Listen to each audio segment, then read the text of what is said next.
Welcome to Discovery! Roll the intro, please. Hordes of fallen masters, echoes in the deep. Chaos, blood and fury, destruction unleashed. Fire back, no mercy, oblivion awaits. Discovery, 2325 awaits.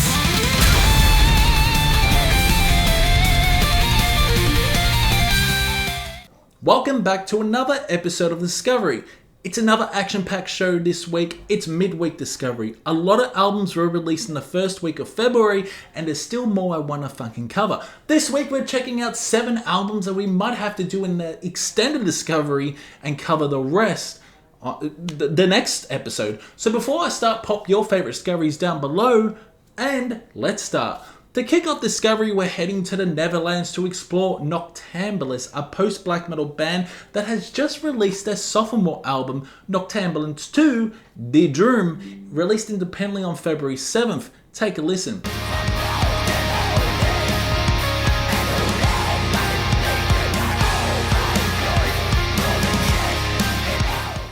You'll probably remember the face-melting artwork from their first album. It was impossible to fucking forget. Well, out of nowhere, Noctambulist has dropped their second full-length record, and, spoiler alert, it's a good one. This album leans heavily into atmosphere while retaining a sharp edge. The production is well balanced, allowing the menacing and harsh vocals to cut through the mix. The guitar work is intricate. It really is, blending aggressive black metal with more delicate post-black metal elements, particularly in clean sections. The songwriting on Noctambulist 2 Droom is unpredictable, keeping you fucking engaged with its dynamic sort of shifts. Ooh, ooh, ooh.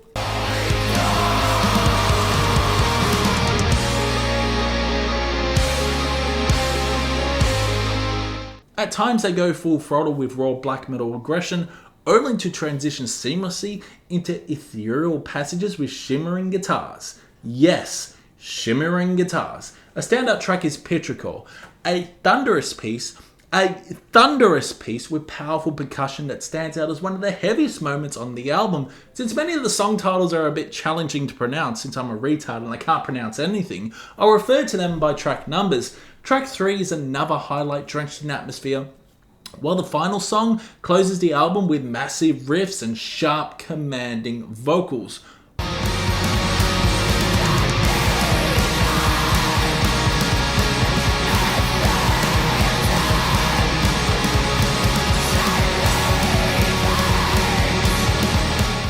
Overall, this is a strong follow-up to their debut, though I'd argue it doesn't quite surpass it. The crushingly heavy sections hit hard, the progressive flourishes add depth, and the post-metal influences are beautifully executed. However, don't expect this to sound like fucking Alcest or even Harakiri for the Sky. It's far more fucking aggressive. The album still contains plenty, and I mean plenty, of traditional black metal elements, maintaining a raw and biting edge. Now let's talk about the album cover. Honestly, it looks like someone wandered into the abandoned house, snapped a fucking photo of a desolate bedroom, and handed it to the band and say, "Here's your album art." That being said, it likely reflects the album's themes, which explore depression, anxiety, and inner turmoil. The melancholic undertones in the music certainly align with that aesthetic. One of the album's underrated strengths is that bass work. There are some captivating grooves and licks scattered throughout, particularly on track 7, which stands out for its rhythmic depth. Noctambulist does an excellent job of maintaining equilibrium between soft and heavy fucking moments, ensuring that nothing feels out of place. 70%. A good album, bordering on very good, but not without its flaws. The sonic clarity could be improved, and some tracks tend to, drag, making them less memorable. There aren't many standout hooks, though the album does have some beautifully haunting moments that add to its appeal. While Noctambulist 2 Droom doesn't quite reach the heights of their debut, the face-melting debut, it still proves that the band has a strong grasp on the sound and plenty of potential to refine it further in the future. Let's move on.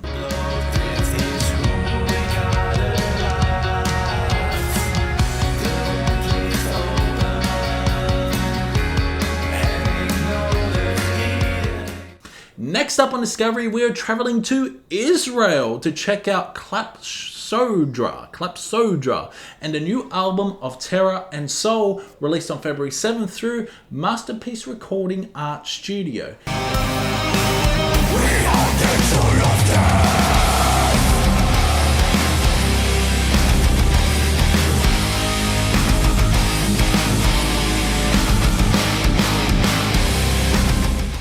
This is Clapsodra's sophomore album, and it's packed with fucking melodies, hard-hitting riffs, and an immersive sense of melodic doom. The atmosphere is dense, the production is clean, and what truly sets Clapsodra apart from other melodic death doom bands is their use of dual vocals. Now, Hietala delivers haunting female vocals, with Avi provides deep, menacing growls that add to the album's intensity. The songwriting is strong, with melodic hooks that slowly sink into your skin. It's an album that grows on you with each listen, revealing new layers of depth and emotion. From the very first track, Lust for Power, I was instantly hooked, if I can speak. It has a slow, melancholic vibe, and that chorus is unfucking forgettable. It lingers in your mind long after the song ends. The growls are exceptionally well executed, embodying the essence of death doom, while the music remains dark and brooding.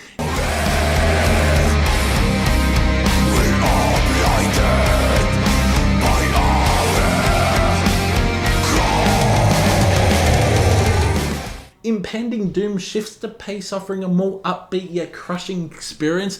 Hietala takes center stage on this track, and her vocals, while unconventional for doom, bring a fresh and captivating element to the band's sound. Subjugation is one of the heavier fucking tracks, dominated by powerful growls and thick distorted guitars. However, my personal favorite is Hope, a stunning power doom ballad that feels both majestic and deeply emotional. Oh, what a beautiful song. The guitar work is exceptional, and Hietala's vocals convey a profound sense of sorrow and fucking beauty. Avi's clean vocals on this track, free from growls, add a heartfelt touch, making the strong stand out as one of the most memorable moments on the album. The musicianship shines here with intricate clean guitar passages and an epic build-up that delivers a rewarding climax.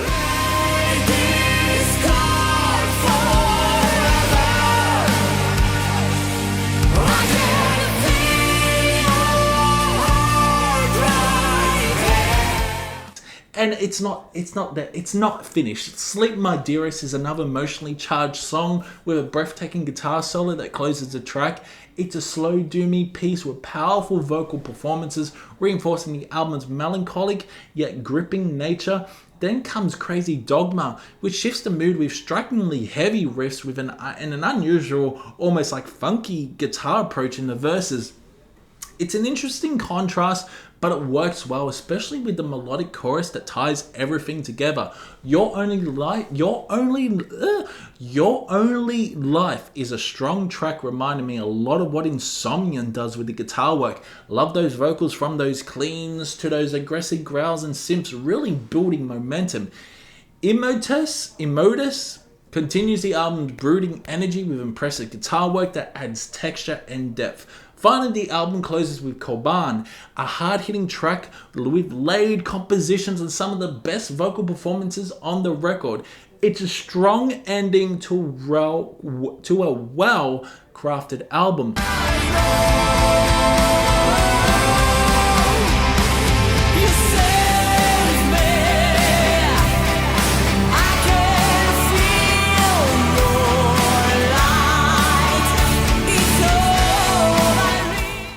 Overall, Of Terror and Soul is a solid release that grows on you with each listen. While it doesn't break new ground in the melodic doom genre, it has enough strong moments to make it worth exploring. The dual vocal approach, combined with the fucking atmospheric melodies and well-executed doom elements, gives the album a distinctive edge. However, some parts do feel a bit generic, and it leans more toward gothic doom with melodic elements rather than fully embracing that fucking death doom style. That said, it's an intriguing record with a striking cover, both fascinating and unsettling at the same time. Look at that album cover. I'm scoring this album a 75% for now. It's good, but not groundbreaking. While it has some standout tracks, it lacks that extra spark, extra pizzazz to elevate it to greatness.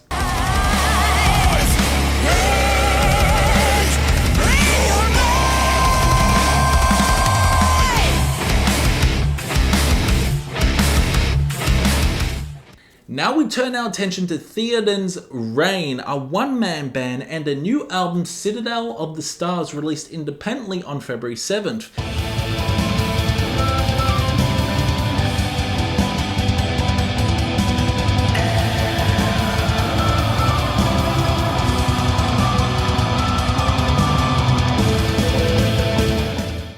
If you're a fan of Caladan Brood or Summoning, this album will likely resonate with you. It's a grand display of epic black metal filled with soaring synths that elevate each fucking track, intricate guitar work and harrowing vicious vocals. The atmosphere is immense with moments of beauty scattered throughout, making it feel like an auditory journey through a mythical world. Well, Mordor maybe. While a lot of the music sounds heavily influenced by Summoning, the vocal approach leans more towards like Caladan Brood, featuring shrieking, piercing fucking screams that add to the album's raw intensity. The production maintains a certain grittiness, but the melodies remain clear and immersive. From the moment the gates of Karaz Galadon begins, you know you're in for an epic ride. The chord progressions are engaging, the tracks never feel overlong. The use of flutes, keyboards and grandiose percussion gives the album a cinematic quality, almost as if it were like a soundtrack to a lost fantasy epic like Lord of the Rings. The drumming is particularly noteworthy, adding a dramatic and forceful backbone to the album's compositions. The opening track stands out as one of my favorites, mainly due to the unforgettable flute melody. It lingers in your mind. It really does throughout the whole entire album. Beholding the Chamber of Mazabal is another standout, leaning into a heavier black metal sound with powerful cavernous vocals. The riffs are haunting. The song carries a sense of like ancient mysticism, drawing you into its world. As an ashen flow, that song continues this immersive storytelling, building on the grand sweeping fucking melodies and laid instrumentation.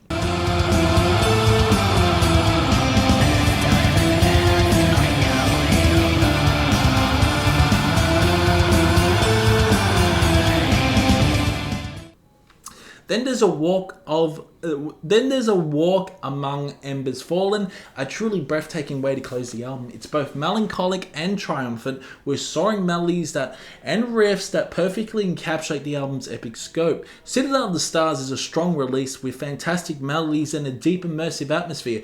Heroda, the mastermind behind Theoden's Reign, proves himself to be a talented songwriter who knows how to craft grand sweeping black metal. He stays in his own lane but still manages to add unique twists to the genre, which I appreciate. However, as much as I enjoyed this album, I couldn't shake the feeling that it borrows a bit too much from Summoning. While it's not a mere copy, the similarities are just undeniable. That being said, it still delivers a solid experience for fans that fucking love epic black metal. I'm scoring this a respectable 75%. It's an enjoyable album with great moments, even if it doesn't completely break new ground. Very similar to that Clapsodra album.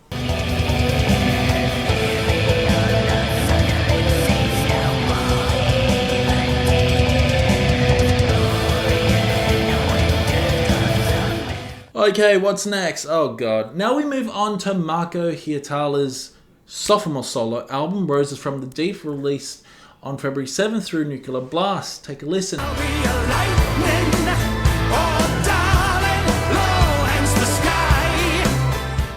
As many of you know, Marko was a key member of Nightwish before leaving the band in 2022, I think, to pursue a solo career.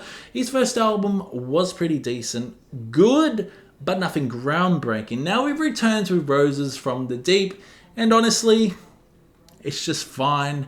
After hearing some incredible releases on the same day like Dream Theater's Parasomnia and Storm Death's Chaos Will Reign, I had relatively high expectations for this album. Unfortunately, those expectations came crashing down pretty quickly. Now the album starts off promisingly with Frankenstein's Wife, which is easily the best track here. It's catchy, melodic, and features some genuinely strong riffs. Marko's vocals sound great, and the chorus is one of the few moments on this album that actually sticks with you. Another highlight is Left on Mars, featuring Theoden. These two always have chemistry, and they still do. The instrumentation is well crafted, the songwriting is solid, and Tarya's vocals and Tarya's presence gives the song a much needed spark. If the whole album had the same energy as these two tracks, we'd be having a very different conversation. Unfortunately, that's where the compliments end. The rest of this album is an absolute slog. I mean, a slog to get through. Bland, uninspired, and completely forgettable.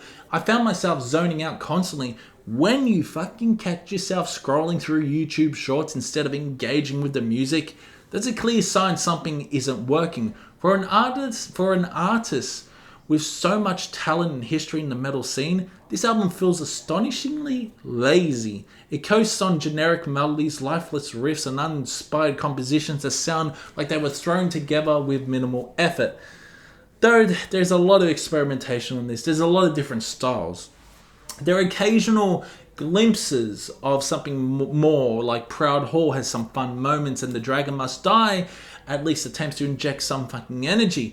But they're not enough to save the album. The first half is passable, but by the time the second half rolls in, it completely loses whatever momentum it had. I had to physically force myself to sit through the entire thing, and even then I gave up halfway and started watching random nonsense online just to break the monotony. This album is getting tossed straight into the bin. Get in the bin. The only tracks worth revisiting are Frankenstein's Wife and Left on Mars, but beyond that I have absolutely no reason to ever listen to this shit again. It's not offensively bad, but it's just there. It exists. And that's about the best thing I can say about this fucking album. I'm feeling a solid 45% on this one. Forgettable, uninspired, not only a huge disappointment. Yeah, Marko Hietala, get in the bin.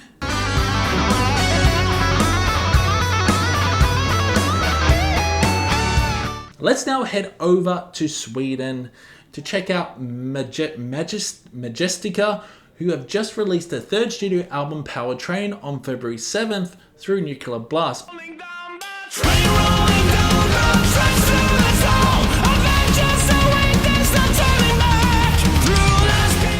Overall, this is a really solid album. It's melodic, catchy, and anthemic when it needs to be. Everything you'd expect from a well-crafted symphonic power metal record. The guitar work is particularly outstanding with soaring solos and tight, energetic riffing.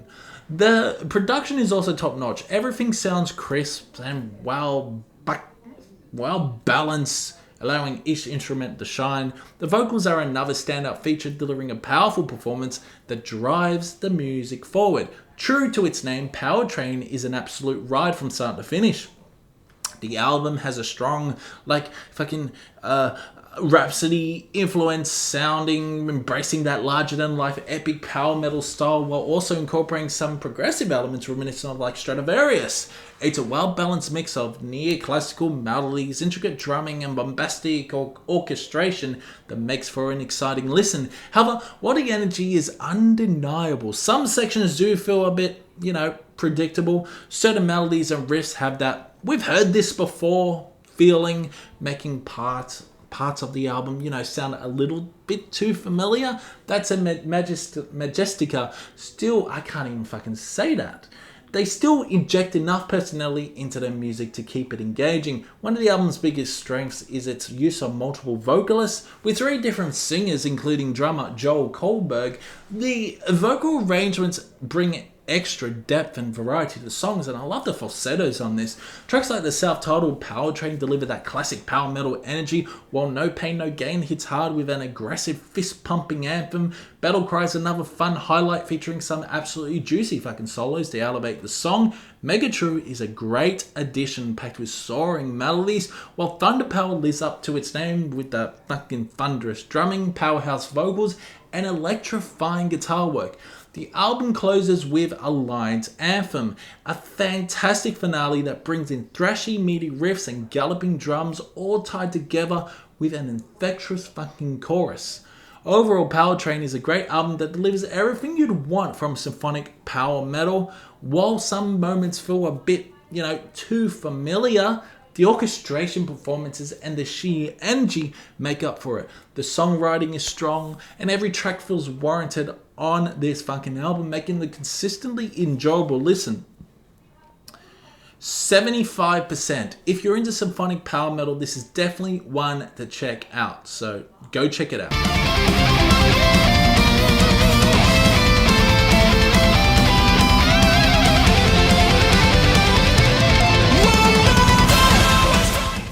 Now we head over to France, where I've unearthed a band called Initiation, and honestly this album came dangerously close to being this week's main event. In fact, it deserves to be treated as one because what they've crafted is nothing short of mesmerizing. An album that pulls you in and refuses to let go. They have just unleashed an absolute force of nature. Noir, Berger, out February 7th through Leodali Noir, if that's how you pronounce it, but take a listen.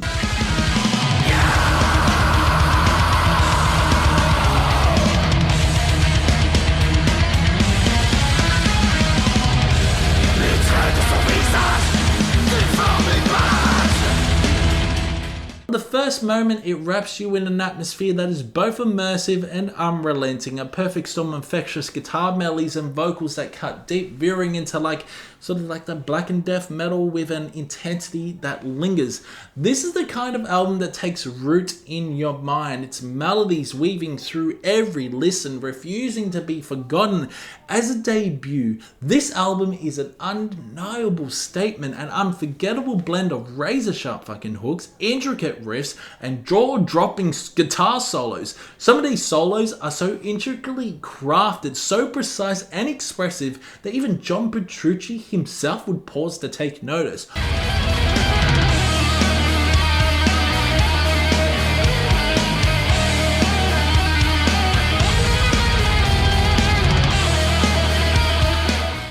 I was floored by this one, to be honest, and I can already tell it's a contender for Black Metal Album of the Year, standing tall alongside the latest from Void of Hope, Prognon, Patriarch, and the Great Old Ones.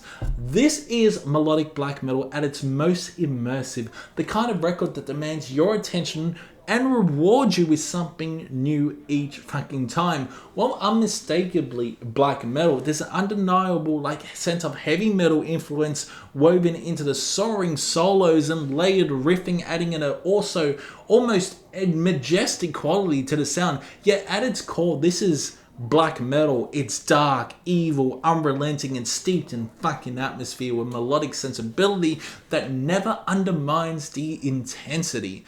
The French just get it. They get it when it comes to crafting black metal that completely envelops you, and Noir Berger is yet another masterclass in that tradition. The album consists of 8 tracks, each offering something memorable, and I mean memorable. The first track builds tension like an approaching storm, setting the stage for track 2, which erupts into a whirlwind of tremolo picked melodies and punishing intensity. This track is phenomenal, packed with crushing riffs, soaring hooks, and a guitar solo that stretches nearly fucking 2 minutes, burning with precision and emotion. The thunderous drumming and ferocious vocal delivery push the song forward with relentless force. And while I love the palm muted sections. By the time track 2 hits, I already hit buy. I was sold on this. Track 3 goes straight for the throat with a maelstrom of icy tremolo riffing, cascading lead melodies, and then yet another blistering solo that refused to let up. It is a relentless beast. Track 4 slows things down just slightly, not as a reprieve, but as a shift in atmosphere, leading into something heavier, more brooding and drenched in ominous, suffocating weight. Then we arrive at track 6, Rituals, a real standout. The bass groove on this track is incredible, locking in with the drumming to create a hypnotic foundation for the rest of the song. The way the bass sits so prominently in the mix is something I really appreciate. It gives the entire record a depth and presence that so many modern black metal albums lack.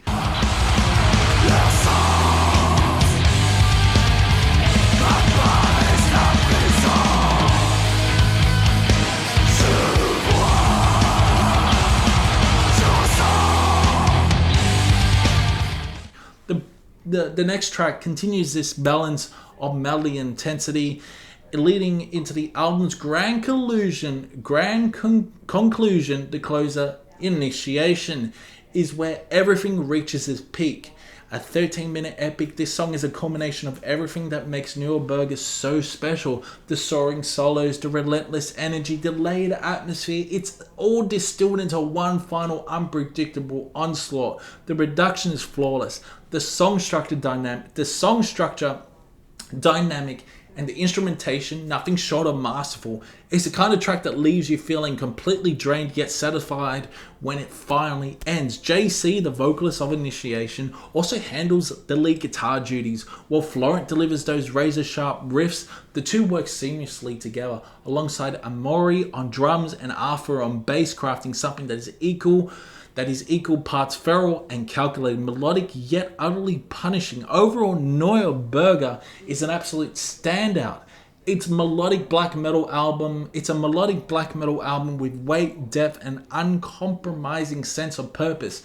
The soaring solos, unpredictable yet perfectly fucking executed songwriting, and commanding vocal performances make this one of the most compelling releases I've heard this year. 90%. This is without a question one of the finest black metal albums of the year, and yet no one is fucking talking about this. No one except me. This album will fly under so many people's radars, but once they discover it, it's going to leave a serious impact. I can't wait to experience it again. Go check out Initiation. I must just go check it out.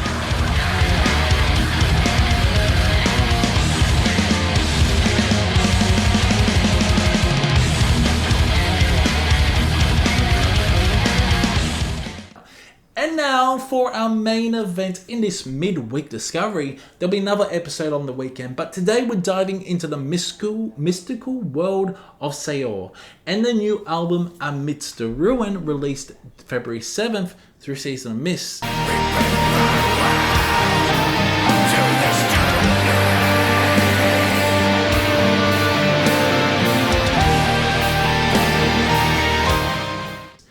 This album is a masterpiece. It really is from start to finish. Saor have once again blended their signature atmospheric black metal with rich folk elements, incorporating flutes, violins, cellos, and orchestral arrangements into expansive soundscapes.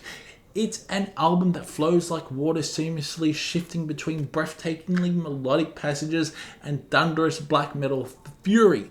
The guitar work is phenomenal on this. The chord progressions are deeply evocative, and the percussion is fucking powerful and commanding. Every moment on this record feels deliberate, from the soaring conclusion of Rebirth to the riff-heavy intensity of the title track. There's nothing that feels unnecessarily here. The playful flute add a sense of wonder and nostalgia, weaving effortlessly through the mix and enhancing the album's folk-infused atmosphere.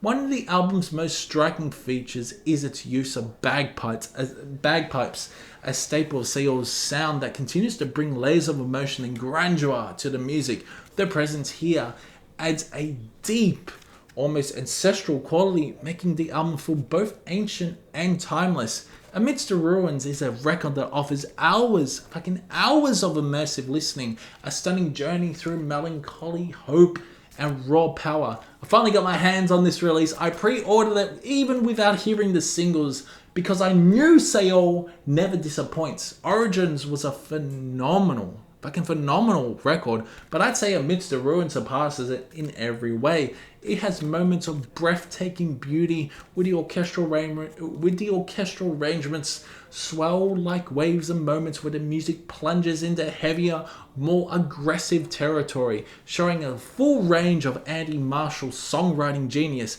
The title track, Amidst the Ruins, is a highlight, with Marshall's black metal growl soaring over a vast cinematic backdrop.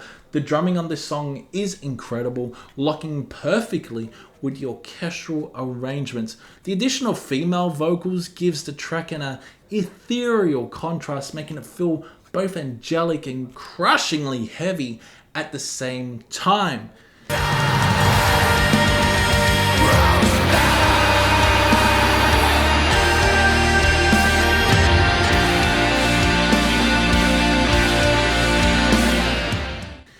Echoes of the Ancient Land is another standout, beginning with slow acoustic passages where flutes and bagpipes weave a mournful melody before the song erupts into an onslaught of powerful guitar work and thunderous drumming.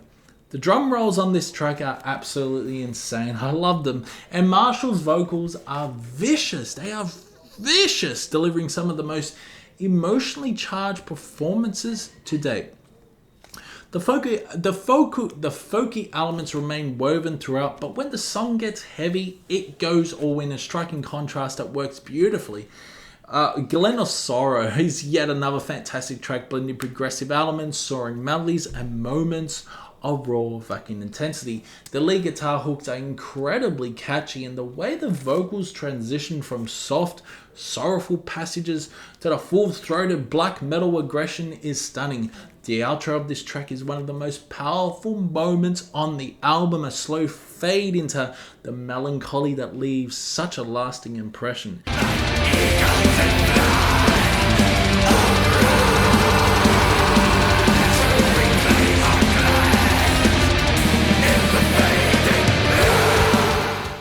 And then we got the Sylvan Embrace. It's the album's most unique offerings, a track that leans entirely into folk territory, slow, melancholic, and deeply atmospheric. There's no black metal here, it's just pure haunting beauty. The vocals on this track are majestic, angelic, and deeply moving, setting the stage perfectly for the album's finale. And then we go to Rebirth. Rebirth, an absolutely breathtaking closer. This song is the perfect way to end the album, a final journey through melodic grandeur, atmospheric depth, and fierce intensity. The outro is one of my favorites on any Saor record, filled with layered melodies and a haunting dual vocal performance. Marshall's sinister, aggressive growls contrast with the soaring female vocals, creating dynamic that feels both chaotic and blissful at the same time.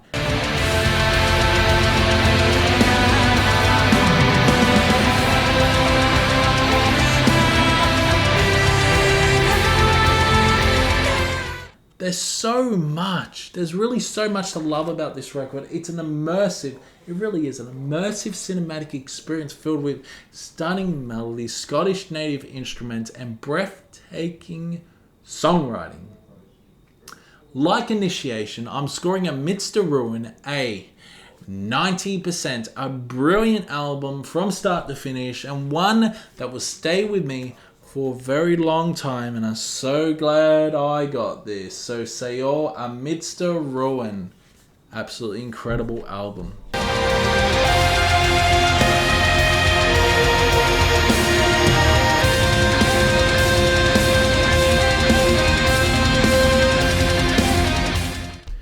So yeah, that's it for Discovery. Hope you guys did enjoy it. Let me know in the comments below what you discovered. Let me know if you're going to check out Initiation as well. And even the Saor album. Like, if you haven't checked out Saor, just check it out if you like folky black metal. So let me know in the comments below. Another Discovery coming this weekend. Can you believe it? Yeah, we still haven't finished February 7th yet. It's been fun. And I'll see you in the next one.